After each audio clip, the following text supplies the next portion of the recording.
In tonight's news edition, at least 30 people are killed and more than 100 injured in a series of car bomb explosions across Iraq.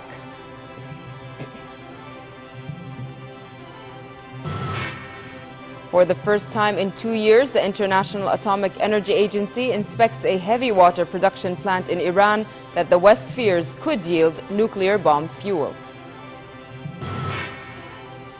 And presenting a new milestone in the kingdom's communication landscape, very high internet speeds will be offered to Orange subscribers.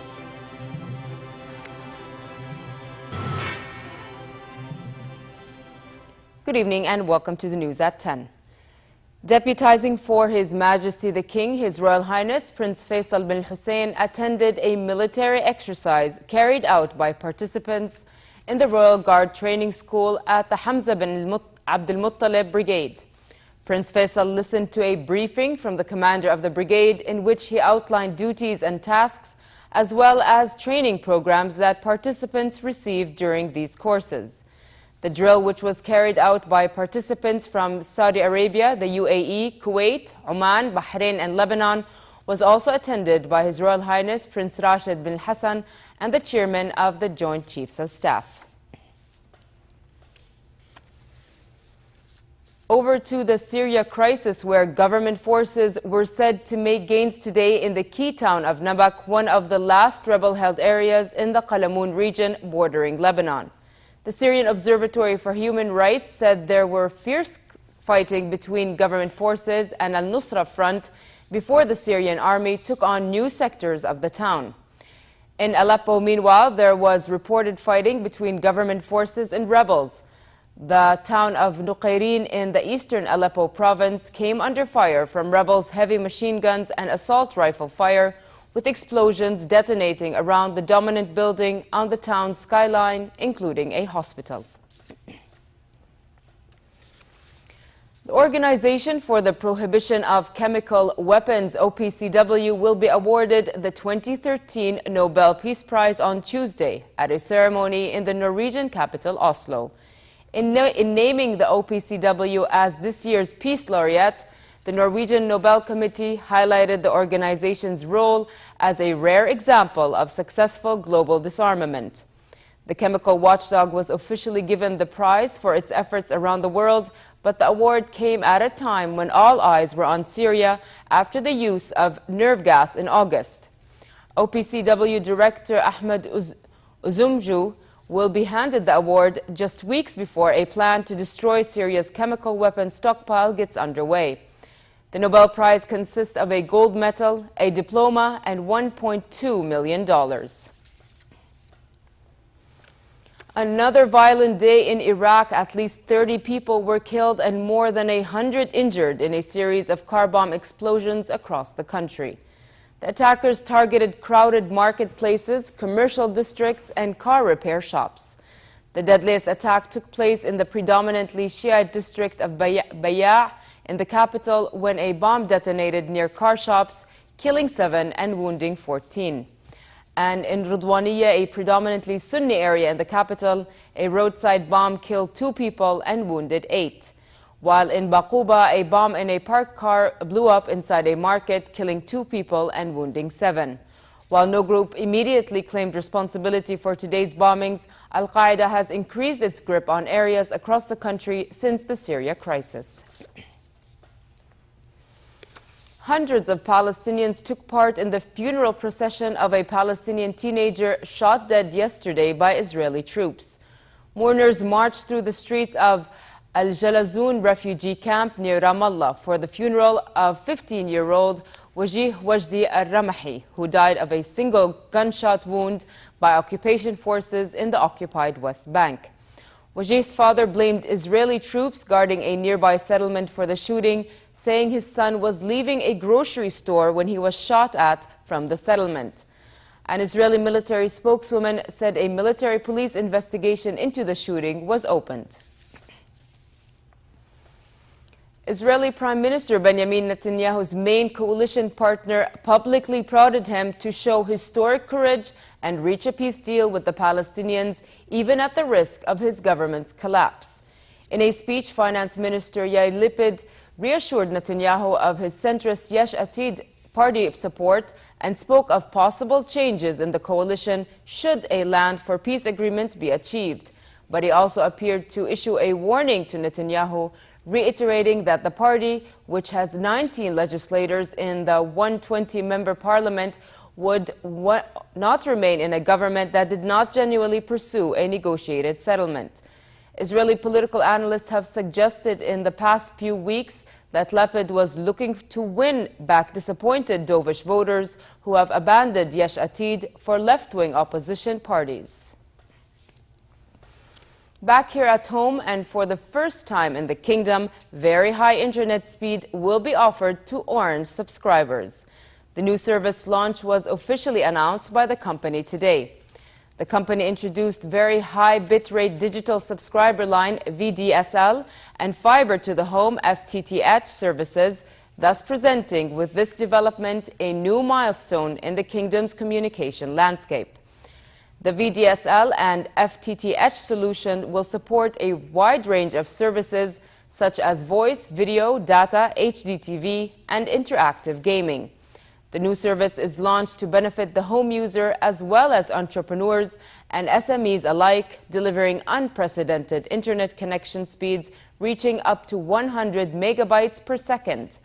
Orange CEO Jean-Francois Thomas affirmed that the launch of this service will create a new internet experience for the company's subscribers in Jordan.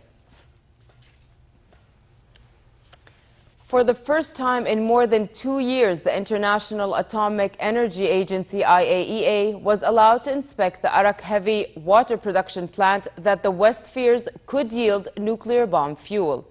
The increased transparency is the result of a thaw in relations between Iran and the West that culminated in a deal struck last month under which Tehran is to curb its nuclear program in return for some easing of sanctions. Tehran says its program is for peaceful purposes, but U.S. officials said Washington might press Iran to dismantle part of the unfinished nuclear reactor, a demand that Tehran says it will refuse. Officials from Iran, the U.S., France, Germany, Britain, China, and Russia are to meet tomorrow and the day after in Vienna for expert-level talks on implementing the Geneva deal. Negotiations at the foreign minister level would resume after January. Iran and Afghanistan agreed on a cooperation pact struck between Afghan President Hamid Karzai and Iranian President Hassan Rouhani in Tehran today. Official sources said the pact will be for long-term political, security, economic and cultural cooperation, regional peace and security. A formal document is to be prepared and signed soon.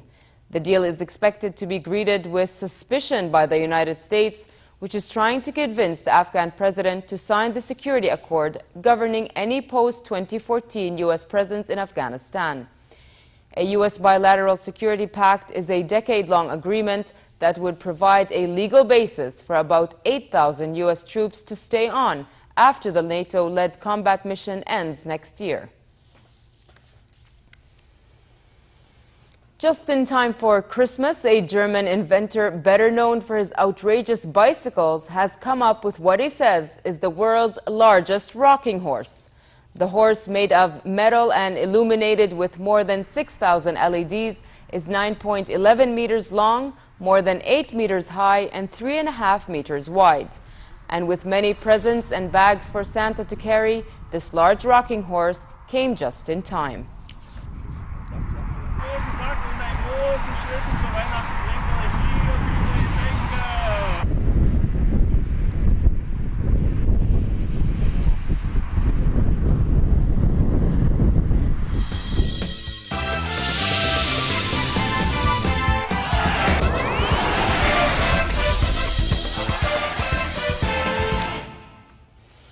We begin with football and the Dutch Eredivisie, in which Feyenoord earned a hard-fought 2-1 away victory at Heerenveen to stay in 4th place in the division. Feyenoord took less than 9 minutes to go in front as Jean-Paul Bochos pounced on a rebound to beat Heerenveen's Swedish goalkeeper with a curling shot. The visitors doubled their advantage when a good move between Ruben Shaken and Daryl Janmat ended with a goal in the 26th minute. Nigerian defender Kenneth Otigba gave Heerenveen their sole goal of the match. The victory left Feyenoord on 27.7 behind leaders Vitesse Arnhem, while Ajax are second and Twente and Gide in third. Spain's captain Iker Casillas said he finds it very strange that the format of the draw for the World Cup finals allowed the holders to be placed in the same group as the Netherlands, the team they beat in the 2010 finals. The seeds were decided based on the October FIFA ranking, and as well as Spain included host Brazil, Germany, Argentina, Colombia, Belgium, Switzerland and Uruguay. Spain will play the Dutch team in their opening Group B match in Salvador on June 13th, then go on to meet rivals Chile in Rio de Janeiro 5 days later.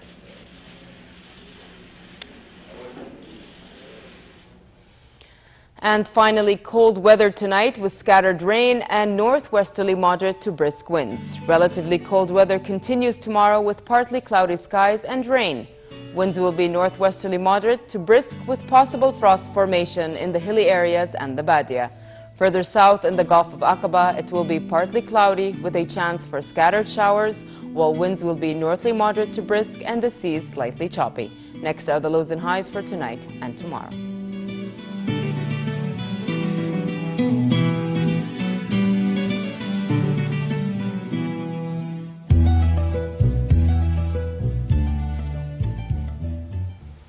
To end the news, here's a reminder of our top stories. At least 30 people are killed and more than 100 injured in a series of car bomb explosions across Iraq.